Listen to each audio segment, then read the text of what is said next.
నువ్వు పో రాజు, నుంచి పో. నువ్వు నా దగ్గర నాకు రాజు మంచి మర్యాద చెప్తానా?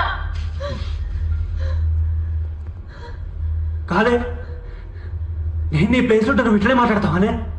మాట్లాడదా, నేనైతే నేను పట్టించుకునేదాన్ని కాదు. కానీ నేను నిన్ను పట్టించుకుంటున్నా.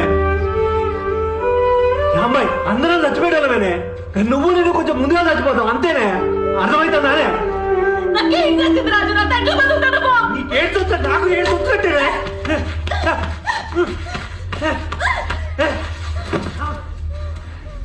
నాతో చచ్చిపోతావు రాజు. మరి నువ్వు చచ్చిపోతున్నావు బానే. నా ప్రాణం కన్నా నీ ప్రాణం ఎక్కువే నాకు.